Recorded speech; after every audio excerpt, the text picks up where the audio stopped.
ओम नमः सिद्धेभ्यः। ओम नमः सिद्धेभ्यः। ओम नमः सिद्धेभ्यः। नमो अरिहन्ताणं। नमो सिद्धाणं। नमो आयर्याणं।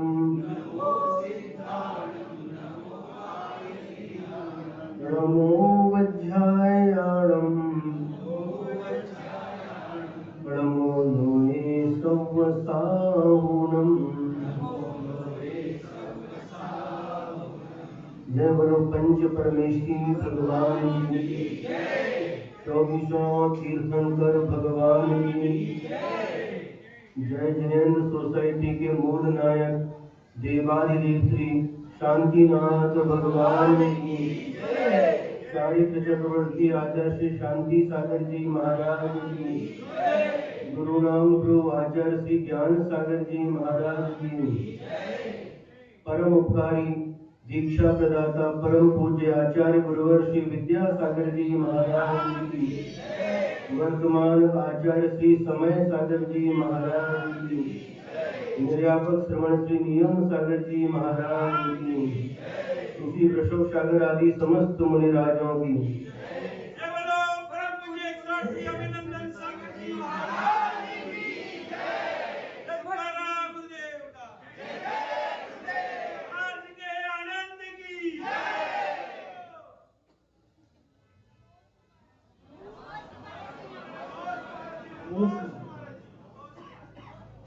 जय जिनेन्द्र सोसाइटी में हम दूसरी बार आ गए।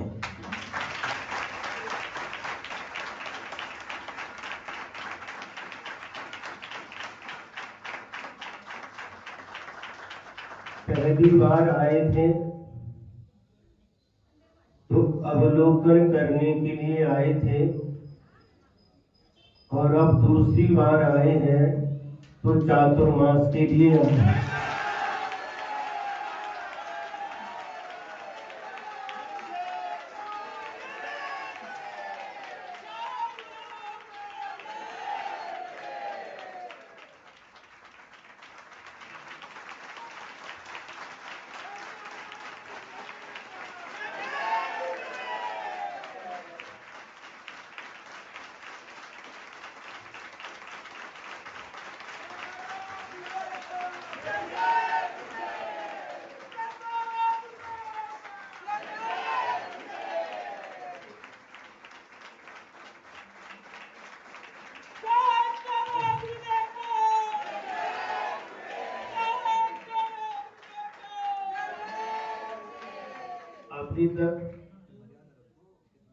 अभी तक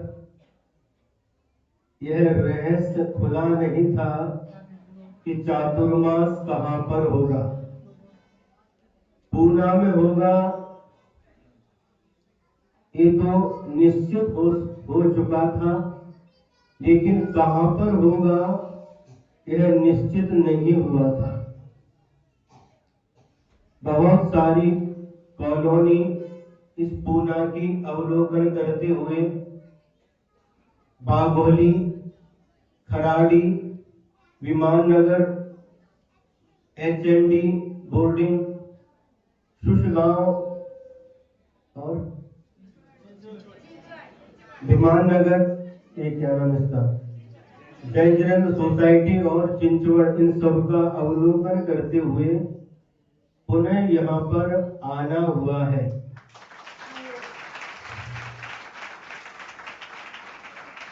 लेकिन एक बात का ध्यान रखना, जो ये चातुर्मास होता है, साधु लोग एक स्थान पर रह करके अपनी आत्म साधना करते हैं, और श्रावक लोग भी उन साधुओं के माध्यम से धर्म ध्यान करते हैं, धर्म लाभ लेते हैं। आज हम क्या कहें, सम्यक दर्शन के 8 अंग हुआ करते हैं और उन 8 अंगों में से जो अंतिम अंग है उसका नाम है प्रभावना। आज प्रभावना की परिभाषा आप लोगों ने बदल दी है।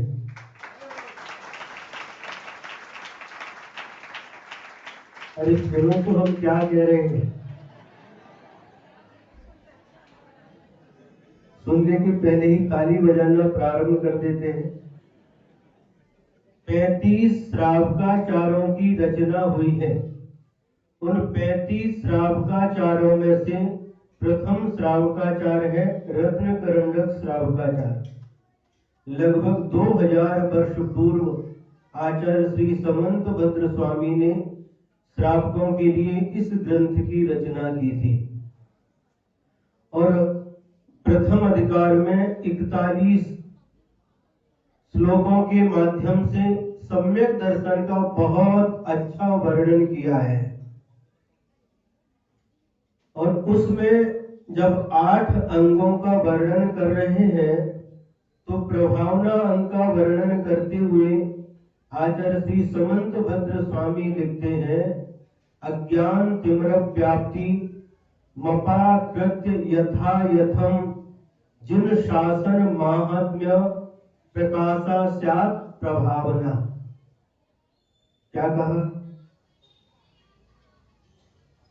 अज्ञान तिम्र व्याप्ति, जो अज्ञान रूपी अंधकार छाया हुआ है उसको अपाकृत दूर करना, जिन शासन माहात्म्य और जिन शासन की महिमा प्रकट करना, इसका नाम प्रभावना है। जो आज आप लोगों ने अगवानी की, बहुत सारे वाद्यों के माध्यम से स्वागत किया, ये ठीक है अपनी जगह, लेकिन इतनी ही प्रभावना नहीं समझना चाहिए। किंतु इसके अतिरिक्त मतलब जो महत्वपूर्ण बिंदु है, जो मुख्य है, कि अज्ञान रूपी अंधकार का नाश करना और जिन शासन की महिमा को प्रकट करना, इसका नाम प्रभावना है।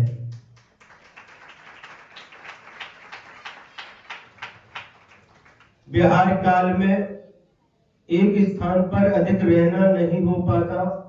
चातुर्मास काल में वर्षा योग के समय एक स्थान पर रह करके हम लोग साधु लोग अपनी साधना करते हैं और स्वाध्याय आदि के माध्यम से उस अज्ञान रूपी अंधकार का नाश करते हैं।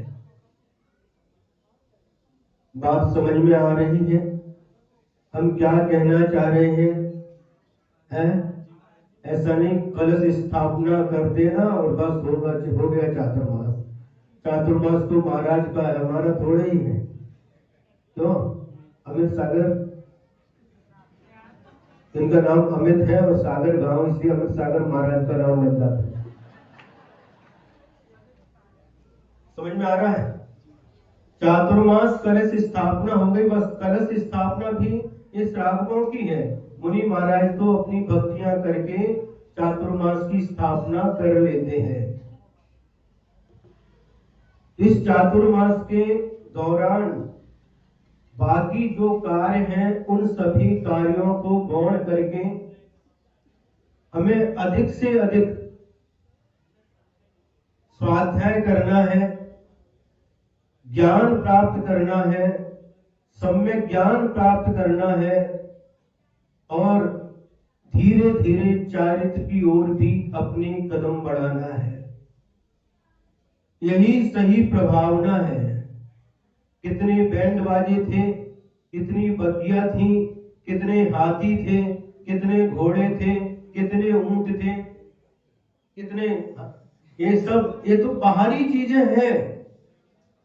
बस एक दिन बजा दिया बैंड बाजा, बाद 4 महीने आराम से क्यों है राजकुमार जी है? तो ये सही प्रभावना तभी कहलाती है कि हमें ज्यादा से ज्यादा ज्ञान प्राप्त करना है। भगवान एक स्थान पर रहते हैं, मतलब भगवान साक्षात भगवान नहीं, साक्षात भगवान भी विहार करते हैं, तीर्थंकर भगवान। लेकिन आज वर्तमान में साक्षात तीर्थंकर भगवान इस धरती पर नहीं है। उनकी प्रतिमा स्थापित करके हम मंदिर बनाते हैं और उन जिनेंद्र भगवान की प्रतिमा के माध्यम से धर्म ध्यान करते हैं, कर्मों की निर्जरा करते हैं, अभिषेक पूजन विधान आदि करके हम इस प्रकार से धर्म का कार्य करते रहते हैं। भगवान तो एक बार अपने विराजमान कर दिया तो हमेशा जय जैनेन्द्र सोसाइटी में रहेंगे, इसको छोड़कर नहीं जाएंगे। लेकिन महाराज जी हमेशा जय जैनेन्द्र सोसाइटी में रहने वाले, बोलो अब बजाओ ताली, हमेशा रहने वाले नहीं है। ये पुण्य योग आया है, जय जैनेन्द्र सोसाइटी में आए हैं, इसका मतलब ये नहीं है कि बाकी जो पुणे की अन्य सोसाइटियां हैं वो लोग लाभ नहीं ले सकते। सभी को लाभ लेना है, क्योंकि पूना शहर बहुत बड़ा है, महानगर कहलाता है? जब पिछली बार आए थे 10 साल पहले, तो बिब्बेवाड़ी में 22 मंजिल की हमने क्या बोलते उसको, टावर क्या देखा था। लेकिन इस बार चिंचवड़ में आए तो 40 मंजिल की भी देख करके आते। ये सब तो विकास होता रहता है, ये बाहरी विकास है, लेकिन हमें अपने आंतरिक परिणामों में परिवर्तन करना है। आंतरिक प्रभावना बहुत महत्वपूर्ण होती है। बाहरी प्रभावना भी ठीक है अपने स्थान पर, उसका मैं निषेध नहीं कर रहा हूं, लेकिन जो अंतरंग की प्रभावना है, अंतरंग के जो हमारे परिणाम है, उनमें कितनी विशुद्धि आई है, उन परिणामों में कितनी निर्मलता आई है, ये महत्वपूर्ण होता है। मंदिर का परिसर छोटा पड़ रहा है, बाहर भी लोग खड़े हैं, क्योंकि आज शनिवार का दिन है, ये पुणे है और पुणे में प्राय करके सभी जॉब वाले हैं। शनिवार और रविवार को इनकी छुट्टी रहती है, इसलिए अधिक मात्रा में संख्या दिखती है। लेकिन बाकी समय भी सुबह जॉब के पहले और बाद में भी लोगों की संख्या दिखाई देती है। यह बहुत अच्छा प्रसंग बना है, सौभाग्य है किसका है? पूरे पुणे वालों का ये सौभाग्य है।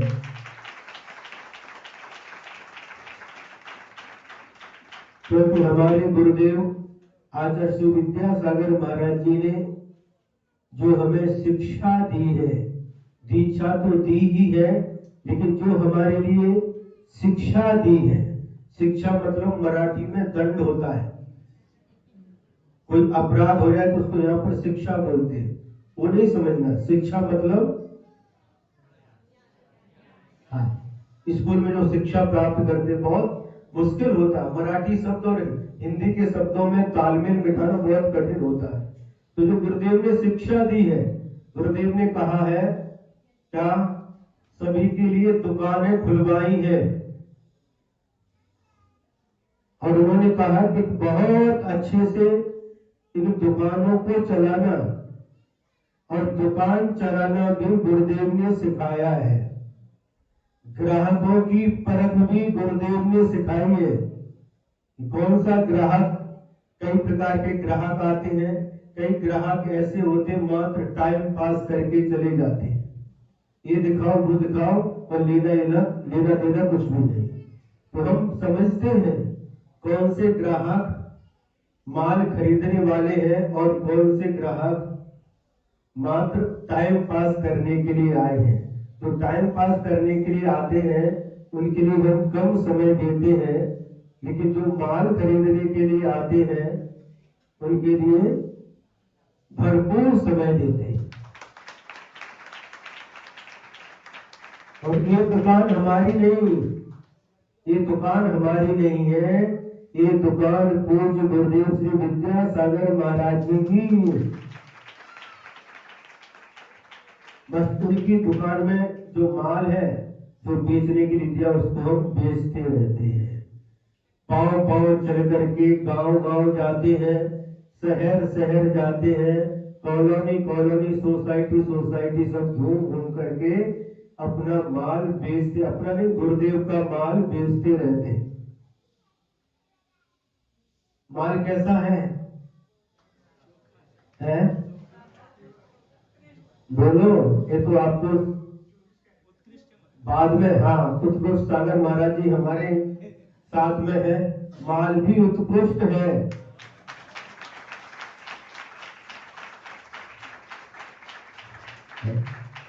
पहली बार, अभी तक जवान महाराजों के साथ में चातुर्मास आदि होते थे, पहली बार ये वयोवृद्ध महाराज मुनि श्री उत्कृष्ट सागर महाराज जी के साथ चातुर्मास का अवसर प्राप्त हो रहा है।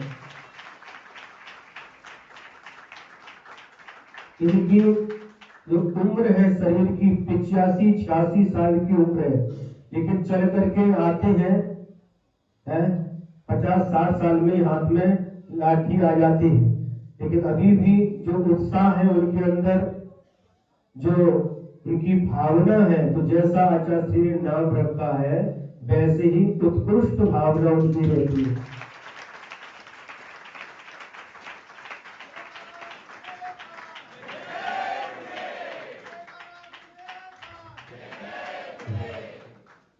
हमारा भी सौभाग्य समझते हैं कि आचार्य श्री समय सागर महाराज जी ने उनकी सेवा करने का अवसर हम लोगों को प्रदान किया है।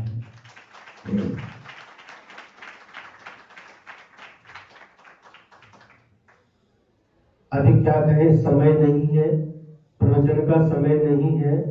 प्रवचन तो अपन, पिछली बार भी ऐसा ही हुआ था, देर से आते हैं, थक जाते हैं। आप लोग थकते कि नहीं? नहीं थकते? थकना नहीं है, थकना नहीं है, हमेशा आगे बढ़ते रहना है।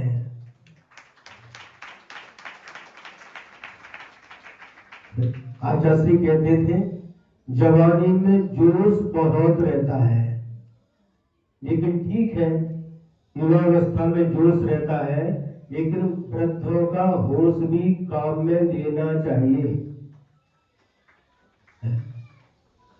अब जैसा अवसर मिलेगा उसके अनुसार आपको समय समय पर ये ज्ञान की प्राप्ति के लिए स्वाध्याय आदि का जो उपक्रम रहेगा वह आपके सामने बता दिया जाएगा, लेकिन आपको विदाउट गैप आपको लाभ लेना है, इसमें बिल्कुल भी प्रमाद नहीं करना है। ठीक है, इतना ही पर्याप्त है, क्योंकि समय सीमित है और इस समय का आपको एक एक मिनट का, एक एक सेकंड का सदुपयोग करना है।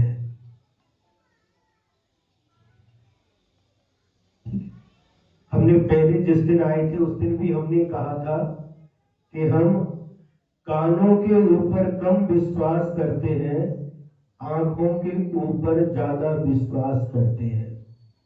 आपकी तालियों की गड़गड़ाहट हमारी कानों तक आती है, सुन रहे हैं ना हम क्या कहना चाह रहे हैं, लेकिन कानों की अपेक्षा हम आंखों के ऊपर ज्यादा विश्वास रखते हैं। समझ गए ना? आंखों से जब हम देखेंगे, अभी हम प्रशंसा नहीं करेंगे, जब आंखों से देखेंगे, ये प्रारंभिक दिन है, जब आंखों से देखेंगे आपकी उपस्थिति, आपके कार्य, आपका उत्साह, तो जिस दिन हम इस सोसाइटी से व्यवहार करेंगे उस दिन क्या करेंगे? प्रतीक्षा करिए, अभी नहीं बताएंगे, है? हाँ। गुरुदेव का स्मरण करते हुए इस छोटे से वक्तव्य को पूर्ण करते हैं। इस बार एक और योग बना, तो श्री नीरज सागर महाराज जी भी साथ में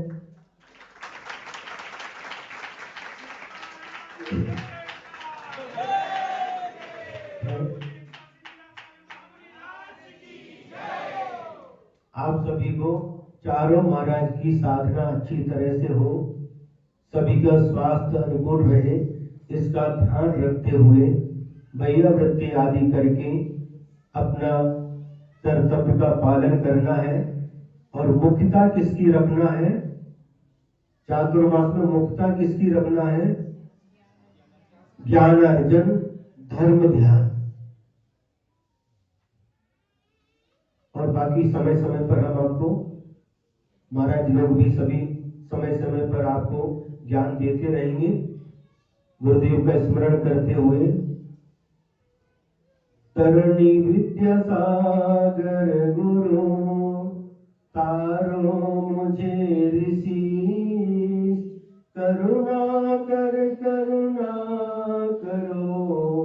कर से दो आशीष, यही प्रार्थना आपसे अनुनय से कर जोड़, पग पग पल पल बढ़ता रहूं मोक्ष महल की ओर, मोक्ष महल की ओर।